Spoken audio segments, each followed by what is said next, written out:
agregar, Walid, te deseo muchos éxitos y te dejo el escenario para ti. Adelante. Muchas gracias, Benjamín. Bueno, buenas noches a nuestros oyentes.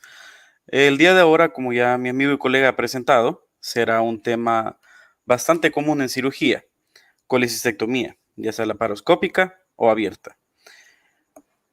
En los comienzos de la cirugía se tenían varios procesos arcaicos. En la Edad Media ya se sabe por muchos programas que hemos visto, por la educación básica que se nos dio, de que los carniceros y los peluqueros eran los cirujanos, porque eran buenos con el cuchillo. Luego ha venido avanzando hasta que se llegó a las cirugías que tenemos al día de ahora, que son cirugías con posiciones tan raras, cirugías con objetivos tan minúsculos que sorprenden. Pero lo que sí tenemos que saber como historia de la colecistectomía es que en 1882 Karl Langenbach fue el primer cirujano que realizó una colecistectomía abierta, obviamente, de manera exitosa. Luego, ya en 1987, en Francia, Philippe Muret, creo, Philippe Muret fue el primer cirujano que hizo una colecistectomía laparoscópica. ¿Y a qué nos referimos con laparoscópica? Laparoscópica viene etimológicamente del latín. Como todo en medicina, tenemos que saber latín, tenemos que saber griego y también tenemos que tener bastante afinidad por las palabras grandes.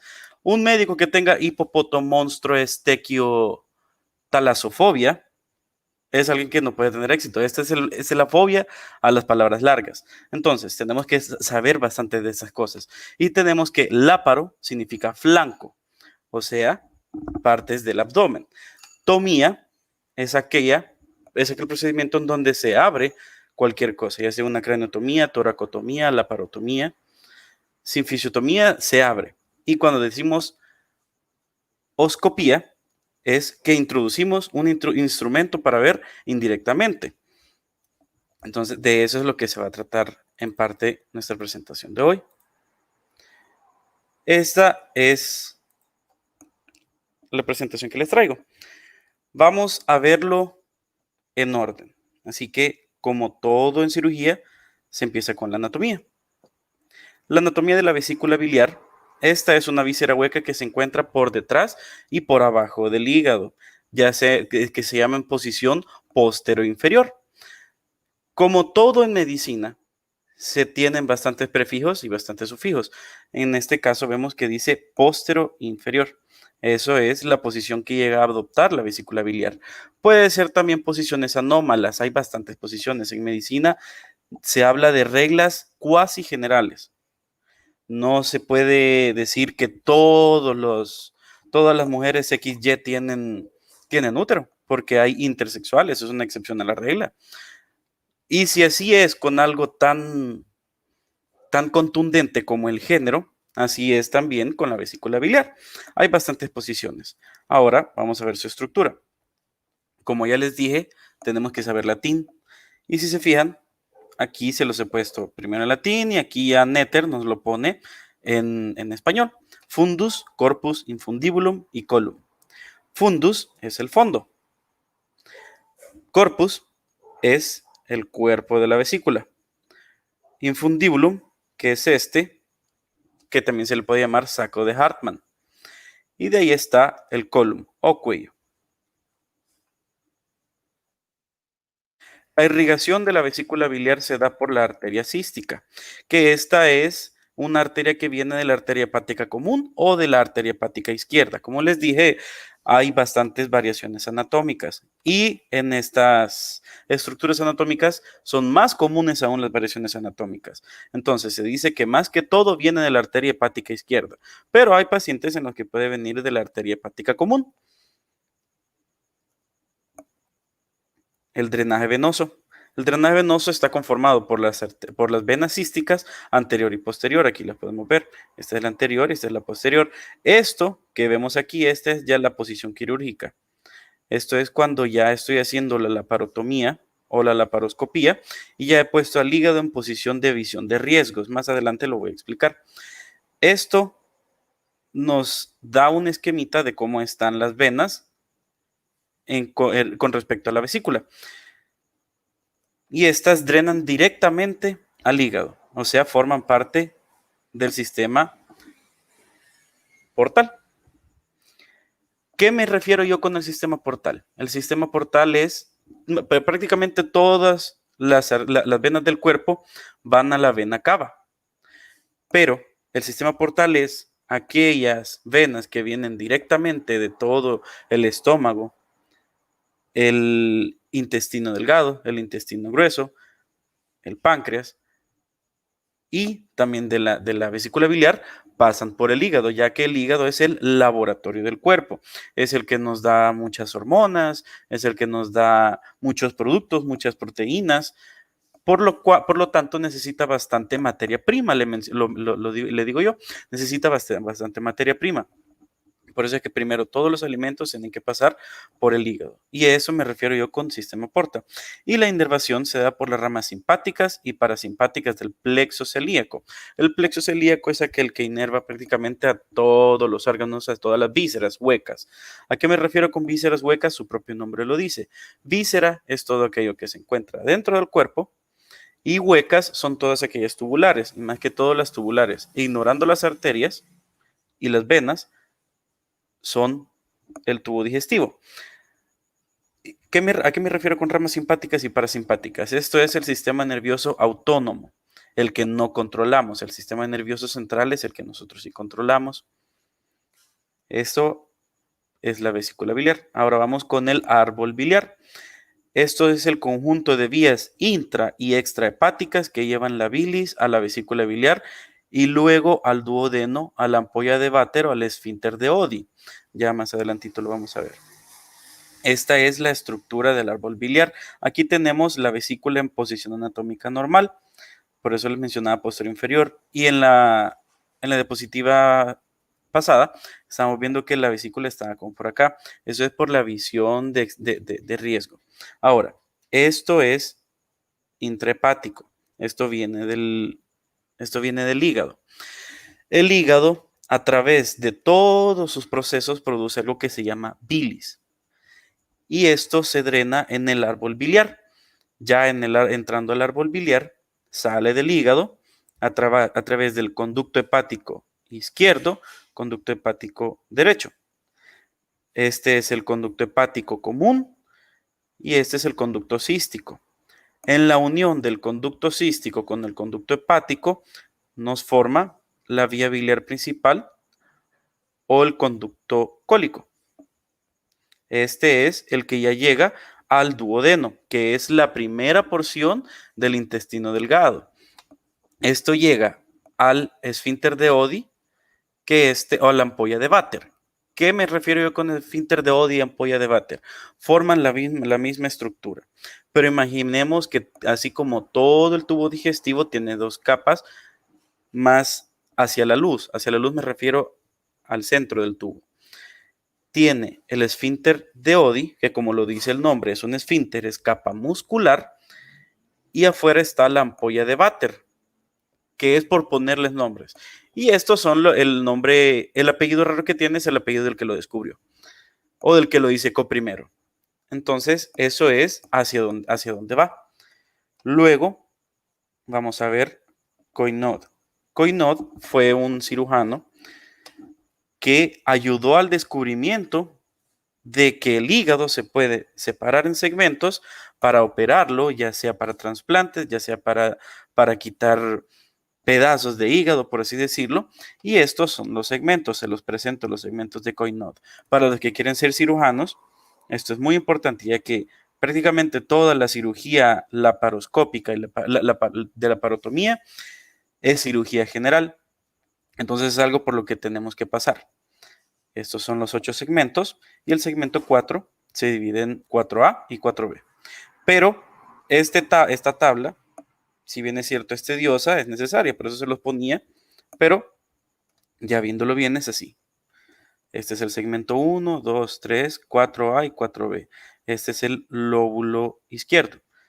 y esto ya es el lóbulo derecho. Si se fijan, va con respecto hacia dónde va la vena porta. Esta es la vena hepática derecha y esta es la vena hepática izquierda. Y el ligamento falciforme que pasa por acá y el uno que lo tenemos ahí atrás. Pero esto más que todo se da por los segmentos de los que drenan los tubos del árbol biliar. Y ahora, así como todo en medicina, hay mnemotecnias. El A, E, I, O, U de la emergencia de alisal. Tengo la nariz rota por inhalar coca barata de la B12. Dorreficlorfages de la taxonomía. Así tenemos también una mnemotecnia visual. Ese soy yo. Esta es la mnemotecnia visual del hígado. Para aprendérselo bien, sacan el dedo pulgar al medio y ese es el segmento 1, 2, 3, 4A y 4B. Y de ahí, en el lóbulo derecho, 5, 6, 7 y 8. Eso es para cuando están para efectos de examen o de parcial, para anatomía. Ahora, vamos con la enfermedad biliar por cálculos.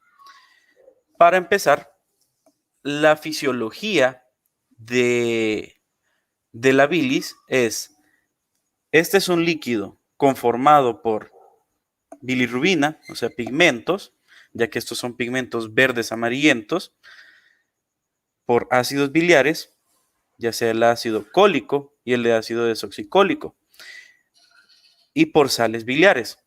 Cuando estos ácidos cólico y desoxicólico se unen con el glicina y taurina, se forman ya las sales biliares, y también está formado por colesterol.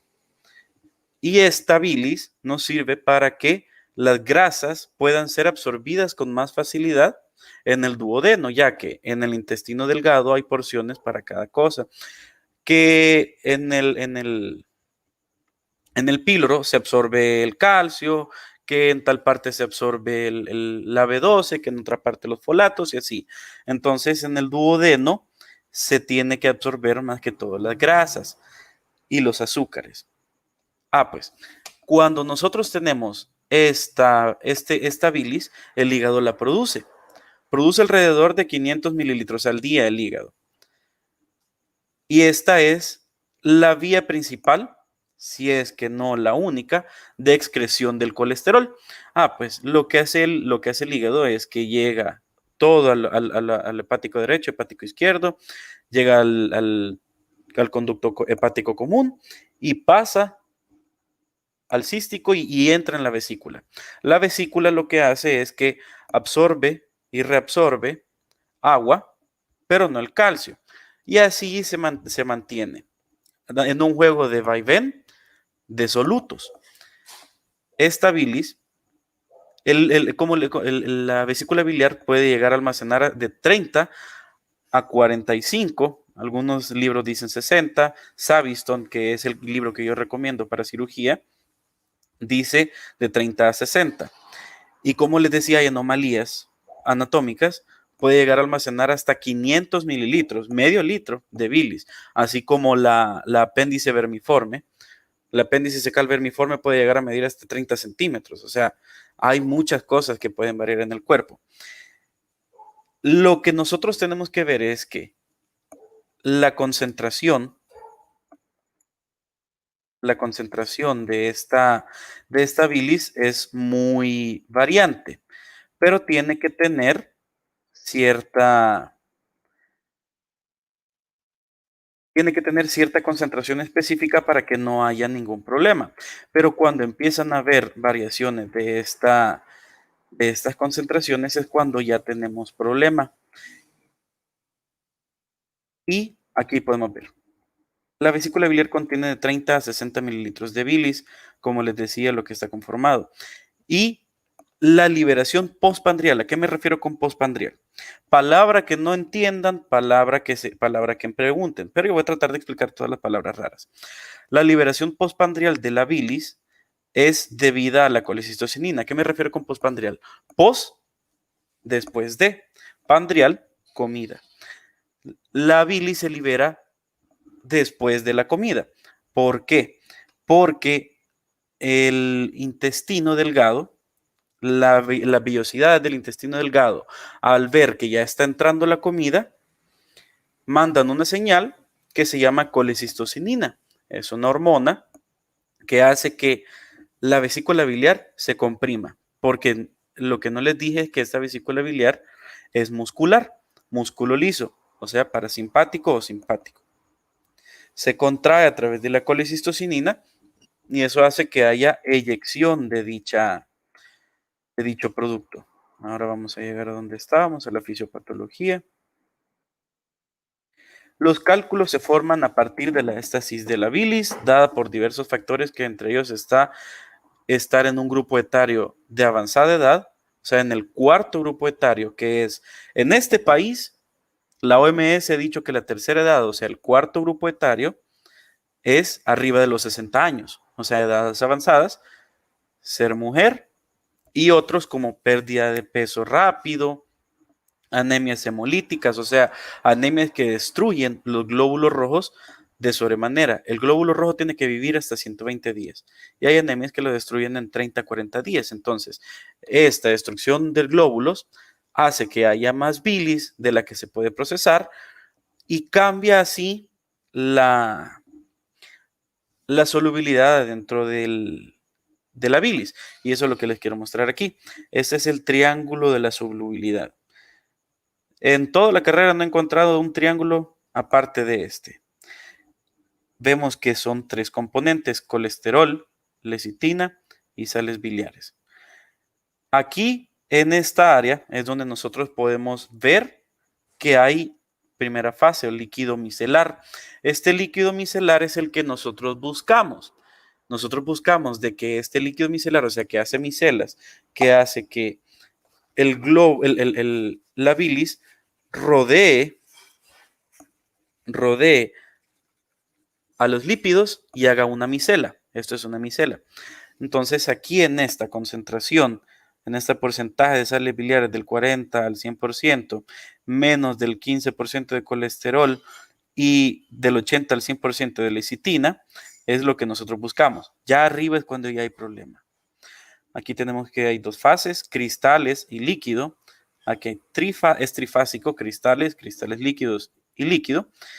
Y de ahí 2 fases, cristales líquidos y líquidos. Lo peor es esto, porque esto es lo que más problema da, ya que cristales líquidos se refiere a que yo agarro un poquito de bilis, lo pongo en el campo y casi todo en laboratorio, ya sea, ya es casi todo en laboratorio, o sea, en microscópico, a nivel microscópico, se mide por campos.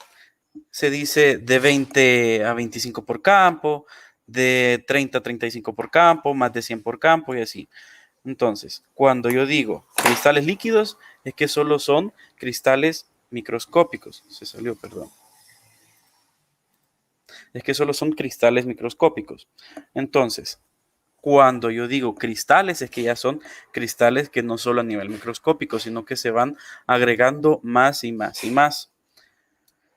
Y aquí es como les decía, esta es la solubilidad. Y cuando cambia cualquiera de estas concentraciones cambia más, hay un cambio de la solubilidad y es donde se precipitan. Cuando dice precipita, no es que se deja un tiempo y a los segunditos ya está. No, aquí estamos hablando de un proceso de una cronicidad un poco más de una semana. O sea, alguien que está en ayuno prolongado no saca la bilis. No saca la bilis, entonces esta empieza a concentrarse. Como les dije, la vesícula está en un vaivén de solutos. Está sacándole agua, metiéndole agua, sacándole calcio, metiéndole calcio. Entonces empieza a cambiar la concentración. Y con la misma empieza a haber una diseminación de las bacterias. Para esto nos sirve el esfínter de Oddi, para que no entren las bacterias y suban. Si suben las bacterias, si hay alguna infección bacteriana en la bilis, ahí es donde ya empezamos a tener problema y hay más precipitación porque empiezan a consumir ciertos solutos, ya sea colesterol o que consumen sales biliares, entonces ya se precipita. Si hay un aumento del colesterol por la dieta, también hay problema. Si hay una anemia hemolítica que produce menos que produce más bilirrubina de la que se puede concentrar, también hay problema, porque hay un aumento relativo de las sales biliares. Ahora, vamos a ver el lodo biliar. 1 de cada 10 personas lo padece de menos de 40 años. O sea, de todas las personas que estamos aquí, que somos 30, 3 personas tienen lodo biliar. ¿Y qué decimos que es el lodo biliar? Se define como precipitaciones intravesiculares de menos de 1 centímetro. Esto todavía no nos causa manifestaciones clínicas, pero lo que vamos a ver próximamente sí. La litiasis biliar. Lito es piedra, ya sea renal, biliar. La litiasis biliar se define como la presencia de precipitaciones de bilis de más de 1 centímetro de diámetro. O sea, podemos llegar hasta 3 centímetros. Y según dice la Academia Internacional de Cirugía, es que si hay más de 3 centímetros, si hay litos de más de 3 centímetros, hay problemas tan serios que pueden llegar a pensar que puede llegar a hacer cáncer. Es un factor de riesgo para cáncer. Estas piedritas de la vesícula biliar están conformadas por colesterol, más que todo, pero no es que puro colesterol, sino que tiene otros pigmentos, tiene otras sales y así. Ahora, vamos al diagnóstico, aquí ya donde se empieza a poner bonito. Así como todo en medicina, hay 3 pilares del diagnóstico: la clínica, el laboratorio y el gabinete. La clínica me refiero a lo que yo veo como examinador, ya sean síntomas o signos. Los síntomas es lo que el paciente siente. Los signos es lo que el examinador ve, ya sea poniendo el estetoscopio, apretando un lado, golpeando un lado. Y casi en todas las enfermedades están esos 3 pilares del diagnóstico. Vamos a ver la clínica. La clínica me refiero yo, como ya les dije, a la sintomatología. Y esto nos da el 85% del diagnóstico en todas las enfermedades. Por eso dicen, ese doctor tiene buen ojo clínico. Porque se sabe de que si el doctor por clínica ya tiene el diagnóstico, lo demás, ya sea laboratorio o gabinete, solo es protocolario para lavarse las manos de que sí hizo todo lo que tenía que hacer, de que está seguro, de que no hay nada por lo cual irse por otro lado. Y por otro lado, ¿a qué me refiero? Diagnósticos diferenciales. Los diagnósticos diferenciales son aquellos que se asemejan un poco a la enfermedad de la que yo estoy pensando. Los síntomas son dolor postpandrial tipo cólico, que este tipo cólico dicen, ay, tengo cólico, ay, tengo aire. Eso se refiere al dolor de víscera hueca. Este dolor postpandrial tipo cólico se da en el cuadrante superior derecho y de ahí hay un dolor en hombro derecho. La fisiopatología del dolor es muy bonita. Recomiendo que lo pueden leer de Argente Álvarez o de Pedro Cosio. Estos 2 libros tienen buena didaxia para el dolor. Este dolor en hombro derecho se refiere a un dolor referido. Dolor referido es un dolor que empieza en un lado y termina en otro. Estamos hablando de que tiene problemas en la vesícula, pero le duele el hombro. Por eso le llamamos dolor en hombro derecho. El signo de Murphy positivo. El signo de Murphy es aquel que yo presiono durante la inspiración profunda el reborde costal derecho. El reborde costal derecho es aquel bordecito donde terminan las costillas, por así decirlo. Yo presiono cuando el paciente está en inspiración profunda. Y cuando yo toco la vesícula biliar, ¿qué se siente? El paciente para la respiración. ¿Por qué? Por dolor. Entonces, este es el signo de Murphy positivo. Luego, intolerancia a los alimentos con alto contenido de lipídico. ¿A qué me refiero con esto? Intolerancia no es que me tomo un vaso de aceite y ya voy con flatos o con tenesmos. Flatos, gases. Tenesmos, ganas de, en este caso, de fecar, pero no poder. Sino que es una persona que cuando come grasas, se siente, tiene dolor dolor abdominal, tiene náuseas, tiene vómitos. ¿Por qué? Porque la concentración de las heces también es importante. Y si algún producto se eleva más en las heces, hay problema. Y ya que no tengo bilis, no se está liberando la bilis debido a las piedras adentro de la vesícula, no estoy absorbiendo la grasa. Entonces se mantiene en el intestino y va a hacer de que haya una motilidad diferente del intestino. Si bien es cierto, hay capacidad para 30 a 60 mililitros adentro de la vesícula biliar, imagínense tener piedras adentro, es como tener piedras en la mano y apretarlas. Obviamente va a doler. Eso mismo pasa con la vesícula biliar. Esta es el diagnóstico por clínica. El diagnóstico por laboratorio. ¿A qué me refiero con diagnóstico por laboratorio? Esto es cuando se utiliza cualquier producto del cuerpo, ya sea heces, ya sea líquidos cefalorraquídeos, ya sea sangre, ya sea lo que sea. Entonces, nosotros vamos a mandar un examen de sangre y vamos a tener, en algunos casos, cuando les dije de que hay infección bacteriana, van a haber glóbulos blancos elevados. Los glóbulos blancos ya sabemos de qué es la fuerza armada del cuerpo. Entonces, si hay alguna infección, van a ir los glóbulos blancos. En este caso tiene que ser alrededor, para poder considerarlo una colecistitis, o sea, inflamación de la vesícula biliar por infección, tiene que ser arriba de 12,000 blancos. En fisiología se ve los niveles normales y tiene que ser abajo de 6,000, y si estamos hablando que tiene arriba de 12,000, ya es problema. Así como en el apéndice, que tiene que ser arriba de 16,000 blancos, 16,000 leucocitos, para decir posiblemente tiene apendicitis. Bilirrubinas. Lo que les dije, las bilirrubinas son los derivados de la destrucción de los glóbulos rojos, ya sea anómalo o normal. Cuando se da esta destrucción, se produce pigmentos M, del grupo M, y estos a través del hígado se procesan hasta llegar a la biliverdina, y de ahí se procesa a la bilirrubina. Esta bilirrubina son pigmentos amarillos, y si están elevados indican que el hígado no está trabajando bien, porque si estamos hablando de que algún paciente tiene una colelitiasis, posiblemente tenga alguna otra afección hepática, como cirrosis, que cirrosis es muy común que nos cause colelitiasis. Ahora, fosfatasa alcalina y transaminasas hepáticas. Estas se les llama marcadores de destrucción hepática. ¿Por qué? Si nosotros sabemos, el potasio es el electrólito por excelencia intracelular y el calcio y el sodio son extracelulares.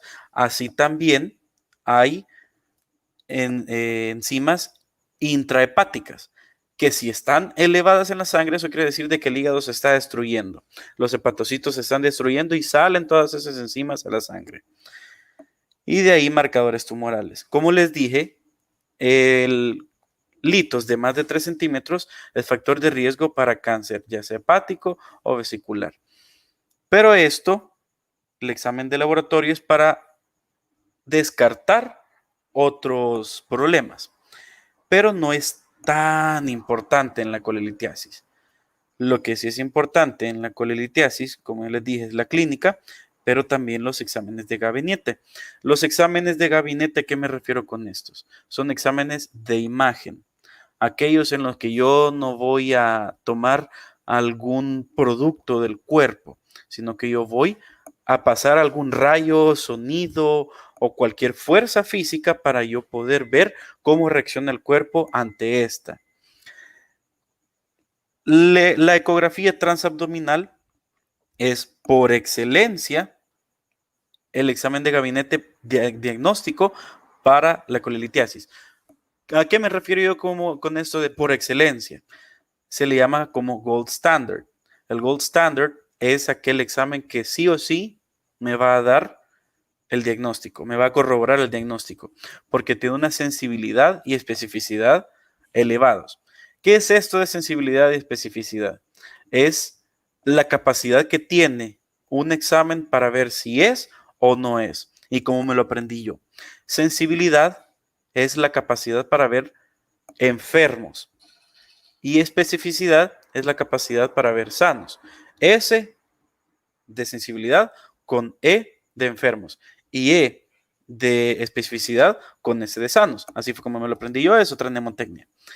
De ahí tenemos la gamografía hepática con ácido aminodiacético, que se le llama HIDA, la colangiopancreatografía con resonancia magnética, y de ahí la colangiopancreatografía retrógrada endoscópica, CPRM y CEPRE. Vamos a ver un poco de cada uno. Les traje en algunos casos solo patológico y en otros casos les traje cómo se tiene que ver normalmente y cómo se tiene que ver en la patología. Aquí en la ecografía transabdominal, como ya lo dice el nombre, es el eco que me causa. Yo tiro una onda de sonido y ver qué eco me causa. Entonces, si yo sé que las concentraciones de colesterol elevadas van a causar más eco y va a hacer que retorne más a mi transmisor las ondas sonoras que la pura bilis, así como podemos ver acá. Hay algo que se llama anecogenicidad, que es que no produce eco, o sea, el transductor tira la onda y no regresa nada, por eso se ve así. De ahí está la hipoecogenicidad, que es esto. Esto puede ser, muy probablemente sea tejido epiploico, que es grasoso, tiene hipoecogenicidad. Euecogenicidad es esto, que produce eco, pero también deja pasar sonido. Y de ahí está la hiperecogenicidad, que es cuando son sólidos, cuando es un hueso, cuando es una prótesis de hueso, cuando es una placa dental, algo así, produce todo el eco y no deja que pase el sonido atrás de este material. Por lo tanto, aquí podemos ver un fenómeno, bueno, podemos ver dos fenómenos ecográficos. Este se llama hiperecogenicidad y este que también está aquí, se llama sombra acústica. Esta sombra acústica es cuando el sonido entró, rebotó en su totalidad y atrás ya no pasó. Eso es por parte de la ecografía transabdominal. Y como todos nuestros maestros en todas las clases que nos dan, siempre dicen, eso hasta el vigilante lo puede diagnosticar, o eso hasta el vigilante lo puede ver, pues aquí lo vamos a utilizar. Eso hasta el vigilante puede ver de qué son litos. Y están bastante compactados, y esos litos son de por lo menos 1.2 a 1.5 centímetros de diámetro. Y muy probablemente sean de colesterol, ya que el 70 al 80% de los litos son de colesterol. Ahora vamos a ver el HIDA. El HIDA lo que utiliza es que se inserta ácido aminodiacético al cuerpo y tiene afinidad por la bilis. Entonces, a las 2 horas yo voy a hacer un examen de rayos X para ver cómo está este ácido aminodiacético. Si este ácido aminodiacético pasó del hígado a la vesícula biliar, que podemos ver acá, esta cosita piriforme. ¿A qué me refiero con piriforme? Que parece pera. Esta cosita piriforme acá. Eso quiere decir de que es un paciente normal. Y esto ya es cuando ya pasó al duodeno, ya estuvo en el páncreas, ya estuvo en el esfínter, estuvo en el colédoco y así. Pero acá es un paciente enfermo. Tiene taponamiento del conducto cístico, que es el conducto de salida de la vesícula, por alguna piedrita, por lo tanto el ácido aminodiacético no entró. Es casi que por fuerza de gravedad que uno puede dilucidar que aquí está pasando algo. O puede ser de que ya le hayan quitado la vesícula, que es muy común que pase, que yo paso a un paciente a la parotomía, que es que yo abro el abdomen y de repente veo que no tiene apéndice. Así puede ser también con la vesícula, pero eso son casos especiales. Ahora vamos a ver la colangiopancreatografía con resonancia magnética. Yo inyecto algo que se llama contraste. Contraste es que entra más que todo, ya sea bario o algún elemento que hace contraste con la resonancia magnética, porque si bien sabemos, nosotros no somos magnéticos, no somos meramente de metal, por lo tanto la imagen sería bastante difusa. Pero este contraste también tiene afinidad por la bilis, por lo tanto yo hago una resonancia magnética post inyección de contraste y puedo ver la anatomía biliar. Aquí se ve cómo está el hígado excretando ese contraste y lo paso a la vesícula y así lo pasa al duodeno y así. Esto es lo normal. Ahora vamos a ver el CEPRE. Esto puede ser intraoperatorio o puede ser preoperatorio. Esto es algo invasivo. Se conoce como técnica invasiva cuando se introduce algo al cuerpo. En este caso se introduce un endoscopio a través de la boca y como está de fácil entrada, llegó al duodeno. Aquí estamos en el duodeno. Este cablezote es el endoscopio. Y luego vemos que introdujo un cablecito aquí para ver cómo estaba. Esta es de las técnicas diagnósticas y quirúrgicas, o sea, de tratamiento. Este cablecito puede llegar a destruir cualquier piedrita que estaba en el colédoco, que es el que ya va saliendo. Entonces es diagnóstico y terapéutico. Ahora vamos ya a lo bonito. Y de hecho les traigo unos videos también de cirugía. ¿Qué conocemos como colecistectomía? Abrir al paciente, quitarle la vesícula, cerrar al paciente. Eso es la colecistectomía. Hay colecistectomía abierta y hay colecistectomía laparoscópica. Y en la colecistectomía laparoscópica tenemos la abierta y la cerrada. La colecistectomía abierta es aquella que yo abro en una incisión subcostal al paciente, una herida de este tamaño, por lo menos unos 15 a 20 centímetros, abro al paciente y saco la vesícula. Pero esto se le puede dar un adjetivo que es arcaico, que es de los principios de los tiempos, que es el procedimiento que les dije que hizo el primer cirujano alemán que logró una colecistectomía. O sea, de 1800 viene esta cirugía. Entonces se descubrió que puede haber una cosita que se llama laparoscopio, que es un tubito de metal con luz y una cámara. Y esto puede ser abierto o cerrada. Abierta y cerrada se dan esos nombres por mero protocolo, ya que es prácticamente lo mismo. Esta es la que yo les decía de que es la colecistectomía abierta. Aquí podemos ver que se ha hecho una gran herida a todo esto. Y aquí está. Esta es una foto bastante interesante porque aquí podemos ver la arteria, el cístico y la vesícula. Y esta es una vesícula anómala, ya que es una gemelita siamesa de la vesícula. No debería estar aquí. Así que esto lo ignoramos. Tenemos la vesícula y hacemos la eversión de inspección de riesgos, que es agarrar la vesícula, agarrar el hígado y tratar de ver el triángulo de Calot. El triángulo de Calot se da por el cístico, el hepático, o sea, los conductos, y el reborde del hígado. Estos triángulos de Calot, que la subestructura de no sé qué, nombres raros, esto es para ver cómo están las estructuras, ya que siempre se tiene que hacer un mapeo anatómico intraquirúrgico y prequirúrgico para ver qué es lo que yo voy a quitar, qué es con lo que me voy a encontrar. Esto es una herida grande y se da más que todo cuando hay enfermedades raras que no me permiten hacer una laparotomía o una hipercapnia o hipercarbia. Los gases arteriales son los gases que nosotros encontramos en el aire disueltos en las arterias. Y los gases arteriales, normalmente el dióxido de carbono tiene que ser de 0.35 a 45 milímetros de mercurio adentro de la arteria.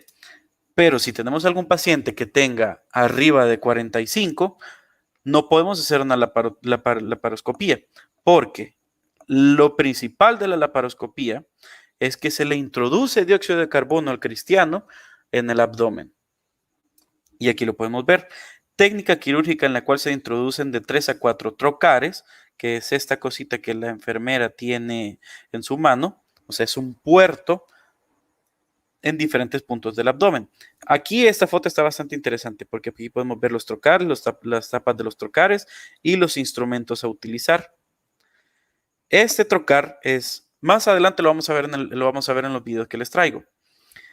¿Qué me refiero con la laparoscopía abierta y cerrada? Esto se da, ¿por qué hago primero?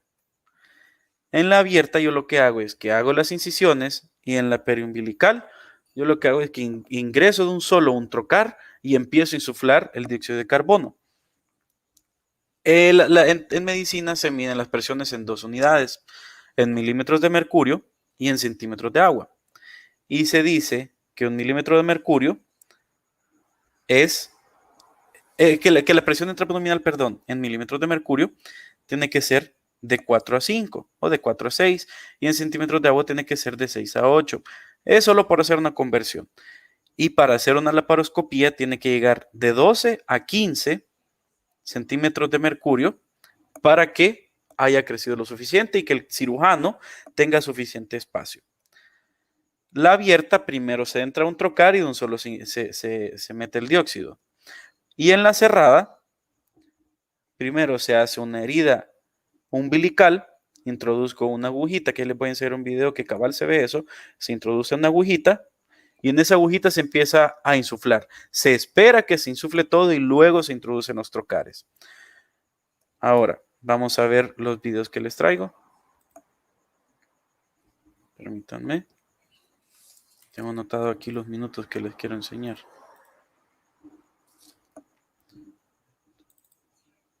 Vale, este es el primer video que les quiero mostrar. Aquí estamos en un ambiente de quirófano. Aquí podemos ver el cirujano está buscando y ahí está introduciendo ya el trocar. Ahí es bastante rudimentario como se ve, pero así tiene que ser. Ahí está, ya introdujo el trocar el doctor. Y ahí está ya el trocar introducido. Y ahora vemos cómo introduce el otro trocar. Si se fijan, es una punta de metal que entra a pura fuerza. Por lo tanto, ese problema, eso nos puede causar que haya una ruptura de cualquier estructura que se encuentra ahí, ya sea vascular. Aquí podemos ver el epiplón, aquí podemos ver los trocares y ahí atrás estaba el hígado. Aquí están los instrumentos. Aquí está la cámara laparoscópica, que esa ya les voy a mostrar un video más adelante. Ahí el doctor tiene el instrumento y con este entra y empieza a jugar con el paciente. Primero lo que se hace es que se levante el hígado. Se separa. Ahí lo que hizo fue que topó la cámara al epiplón para limpiarla, ya que esa cámara está hecha para estar con líquido. Por lo tanto, si yo le pongo líquido, veo mejor. Ahí está, este es un electrocauterio tijera. Electrocauterio Morphy. Tiene la tijera Morphy y tiene la capacidad de electrocauterizar. ¿Qué es electrocauterio? Pasarle corriente al paciente. Y el paciente aquí abajo, en la pierna, más que todo, en la pierna contraria a donde va a estar el primer cirujano, se le pone un electrodo para que pueda generar esta capacidad de electrocauterio. Esto es el primer video. Vamos a ver. Este es un video largo, no se preocupen, no lo vamos a ver todo. Okay. Aquí podemos ver de que ya está avanzada la cirugía. Aquí se alcanza a ver que están separando la vesícula con este cauterio del hígado, ya que el hígado tiene algo que se llama cápsula de Gleason. La cápsula de Gleason es una cápsula que recubre el hígado y se tiene que separar para poder extraer. Y este proceso se llama disecar. Aquí están disecando. El hígado es un tejido bastante friable. Friable me refiero que yo con las manos lo podría destrozar. Un músculo, si yo agarro un pedazo de músculo y lo aprieto, no va a pasar nada, pero si yo agarro un pedazo de hígado, lo destrozo. Ahí ya quitaron la vesícula. Ya quitaron la vesícula, ya la podemos ver ahí que está nadando. Y aquí va a salir a través de este trocar. Ahí hubo fallo. Ahí están sacando la vesícula. Y ahí va la vesícula. Ese es el procedimiento que nosotros hemos estado viendo, la laparoscopía. Y esta es ya la vesícula extirpada. Si podemos ver ahí se ve que está saliendo bilis, eso verdecito. Eso es donde se está revisando post-extirpación, todo lo que ha pasado. Y se está haciendo una limpieza con la gasa. Si se fijan, ese trocar es bastante grueso, ese puerto es bastante grueso. Hay de varias medidas, pero los que se han utilizado aquí son de 5 milímetros y de 11 milímetros. Y el de 11 milímetros es por donde sale la vesícula. Ahora, quiero que vean algo. Ahí se ve el hilio de la vesícula. ¿A qué me refiero con hilio? Ahí está. Hilio es donde va unido a algo a las tres estructuras más grandes. En la mayoría de los órganos es arteria, vena, y drenaje venoso y drenaje linfático y nervios. Aquí podemos ver que este es el hilo cístico, que el conducto cístico, la arteria cística, las venas císticas y esto. Aquí están estas dos cositas que podemos ver acá rectas, son las grapas de titanio que se dejan adentro del cuerpo pinzando el pedazo proximal que quedó remanente del conducto cístico. Y aquí esto se ve quemado, se ve feo, pero créanme, se recupera más rápido de lo que se cree. Vamos a ver el último video, luego nos quedamos con un par de fotos. Video 5, minuto 1:30. Aquí quiero que vean. Aquí están limpiando con una gasita, aquí está la vesícula en la vista de aquí lo está agarrando del infundíbulo y ahí está disecando todo lo perivesicular. ¿Qué me refiero con perivesicular? Siempre cápsula de Gleason. Ahí lo está quitando para empezar a sacar esa vesícula. Si se fijan, aquí hay bastante grasa. Esto intraquirúrgico se dice estallorón. ¿Y qué me refiero con estallorón? Es que está sacando bastante sangre, podría decirse capilares. Aquí, en el conducto cístico, hay algo que se llama ganglio de Calot. Y el ganglio de Calot nos puede ayudar para ver dónde está la arteria. Ahí está el ganglio de Calot, ese grandote. Y ahí está la arteria cística que no se ha roto, está entera, porque si se hubiera roto la arteria cística, fuera un chorro de sangre. Eso es bien poquita sangre. Ahí están disecando, ahí están electrocauterizando, como les dije. ¿Y qué se hace cuando hay esta chorreazón de sangre? Se chuponea, no se arrastra, se chuponea con ese, perdón, estos adjetivos que estoy utilizando, esos verbos que estoy utilizando, perdón, pero es como se le dice, para que me entiendan. Se chuponea, se posiciona para que absorba sin arrastrar, porque si no vamos a lastimar más. Y luego se electrocauteriza. Ahí podemos ver que el doctor sigue disecando. Ahí está electrocauterizando por donde está Llorón, por otro lado. Más adelante podemos ver cómo ya tiene el conducto cístico. Si se fijan, hay un lito. En el infundíbulo podemos ver un lito. Aquí, esto. Ahí se ve un lito. Esta es una paciente de 17 años de edad que ya es formadora de cálculos. Y una vez formadora, siempre formadora. Por eso mejor se le quita la vesícula. Ahí va la grapa, ¿ve? Eso es lo que quiere que vieran. Se engrapa y se aísla. Y luego se aísla por lo menos con unas 3 grapas. Esa es, quiero ver, aquí está electrocauterizando y está sacando. Y este último video es el laparoscopio. Eso es lo que se introduce. Eso, ahí aparte de tener un halo de luz, tiene una cámara al centro. Es lo que les digo que tiene que estar mojadito. Ahí se ve. Ese es el halo de luz. Ahora quiero que vean las heridas quirúrgicas que se causan en el paciente. Esta es la paciente de 17 años. Si se fijan, subsifoideo, umbilical, pericostal, en la línea axilar media y en la línea axilar anterior o la línea medio clavicular puede ser también y en la línea medio axilar. Esas son las 4 heridas que se hacen en el paciente. Y bueno, quiero ver si tienen preguntas.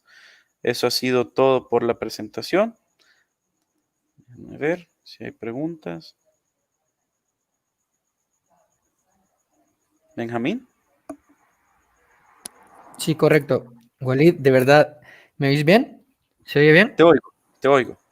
Perfecto. Bueno, en mi caso te felicito, de verdad, excelente. Creo que por toda la forma en cómo me estuviste explicando cómo ibas a desarrollar tu temática, pues te quedaste corto de palabras, de verdad te felicito, me encantó.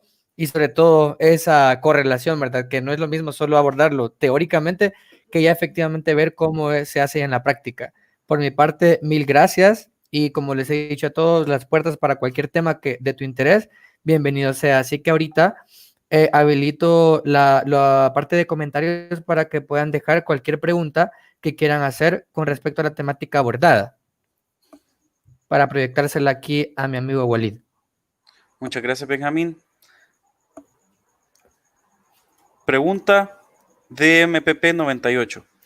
¿No sería una alternativa usar ultrasonido para destruir los cálculos? Pues sí, se puede utilizar ultrasonido para destruir los cálculos, así como también se puede utilizar el tratamiento. Hay 4 tratamientos en medicina, los cuales son médico o clásico, quirúrgico, paliativo y observador. El médico es aquel que yo voy a dar medicamentos, que yo voy a dar mecanismo expectante. Por lo tanto, yo le voy a dar en este caso ultrasonido. Sí se puede utilizar, pero no destruye los litos grandes. Como les mencioné, puede destruir los de menos de 1 centímetro, pero no destruye los demás de 1 centímetro. No destruye los demás de 1 centímetro. Si se tiene de 3 centímetros, se tiene que saber de que ese es un paciente que ya tiene una sintomatología grave. Se puede desarrollar una colecistitis que puede llegar a dar un patrón vesícula en porcelana, o sea, una calcificación de la pared interna de la vesícula que ya nos puede llegar a dar más problemas. Eso es una inflamación crónica, puede llegar hasta necrosis y ya, pues, ya no sirve de nada de estarle quitando, sino que se tiene que tratar el shock séptico que posiblemente puede llegar a tener. Por lo tanto, sí es cierto, se puede dar, pero se tiene que ir pensando siempre en quirúrgico. Pregunta José Manuel Mercado Domínguez. En estos procedimientos no es necesario dejar drenos. Hay estudios que dicen de que se tiene que dejar dreno en T, que se tiene que dejar dreno con una sonda Foley para controlar el bagaje que llega hasta el duodeno. Pero esto es alargar la estancia del paciente.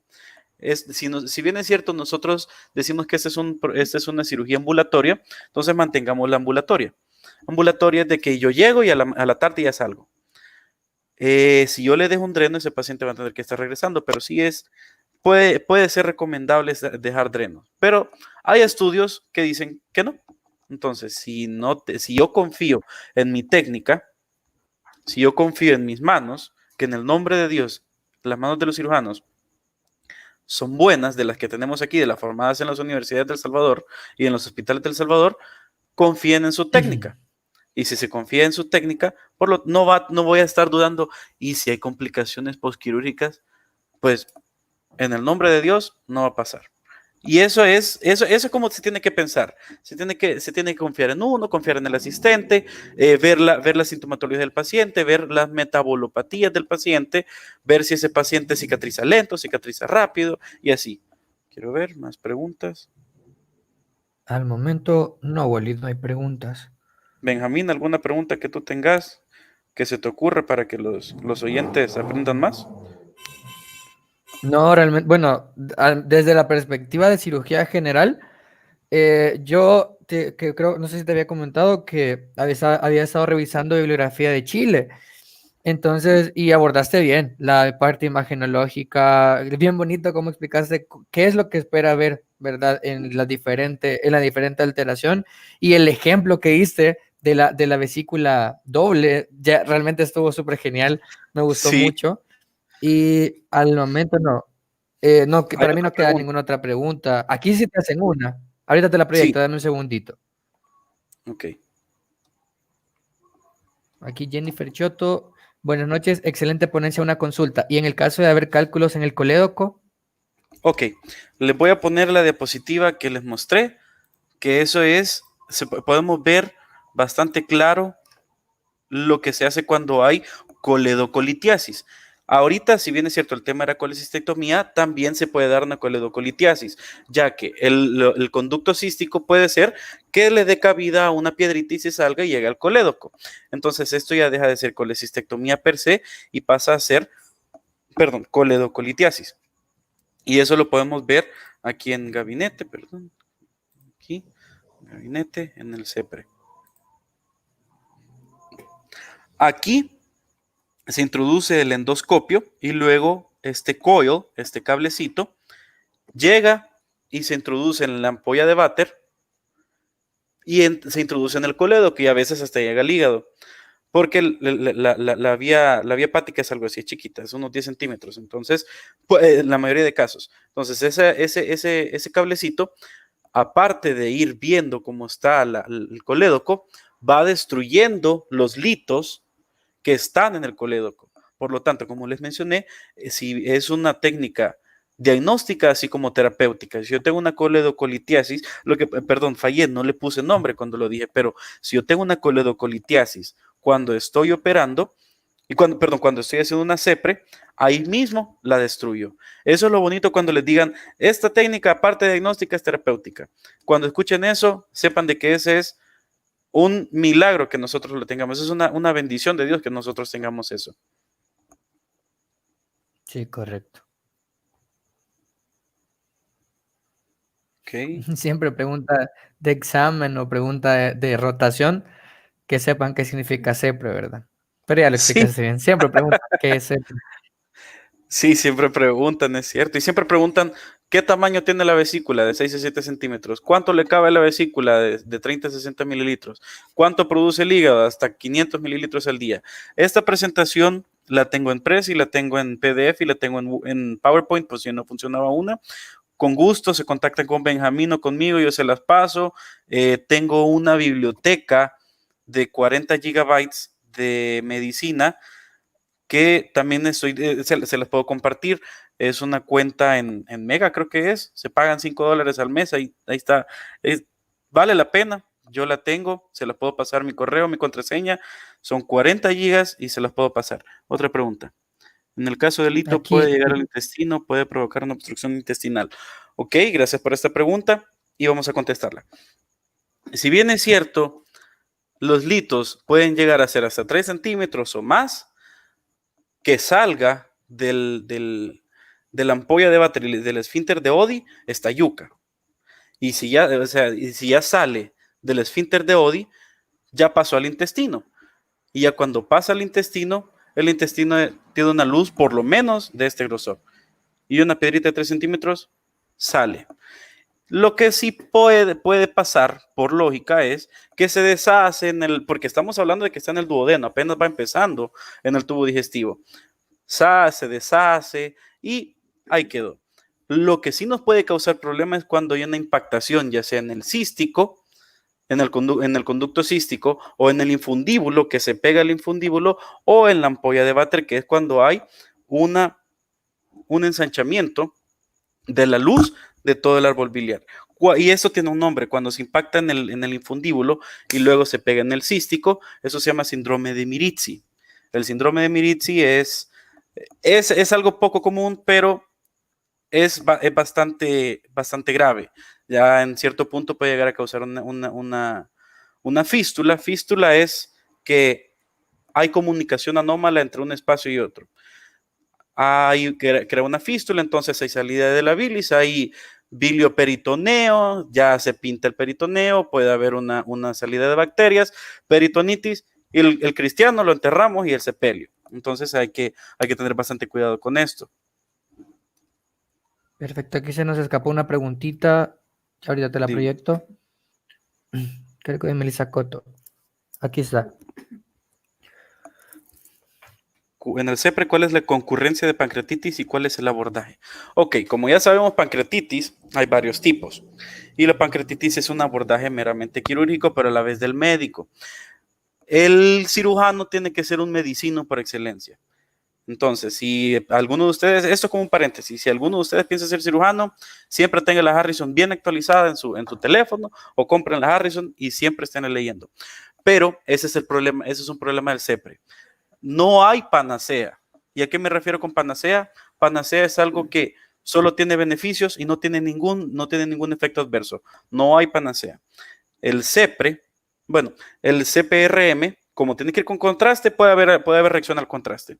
Como en la ecografía puede haber una destrucción de algún vaso, que en los rayos X puede haber problemas con la radiación, así en el CEPRE. Como yo voy desde el intestino acarreando todas esas bacterias, yo meto un tubito por donde no tiene que subir nada, sino que solo salir, porque en el cuerpo todo tiene su sentido, que va para allá, pero no va para allá. Y si va para allá, es anómalo.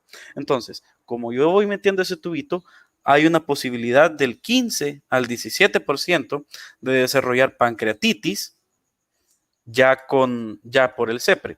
Y la pancreatitis, como ya sabemos, es un abordaje meramente quirúrgico, pero también tiene que ir con el abordaje médico. Y ahora, lo que no mencioné, perdón, es que cuando se hace esta cirugía, y prácticamente en toda cirugía que se quita algo del cuerpo, se tiene que hacer una inmunoprofilaxis, más que todo cuando se hace del vaso, la inmunoprofilaxis, pero también una antibiótico-terapia profiláctica para yo evitar una infección, ya que corté el colédoco y salió, perdón, corté el cístico, y si cortan el colédoco, se regaron en el cristiano. Si yo corto el cístico, y como yo corté el cístico, salió bilis por ahí, y quien quita y tenía una bacteria por ahí. Entonces ya quedó en el peritoneo, por eso yo le voy a meter levofloxacina, le voy a meter ciprofloxacina, le voy a meter quinolonas, le voy a meter por lo menos unos 2 antibióticos de amplio espectro para que ese paciente no tenga ningún problema postquirúrgico.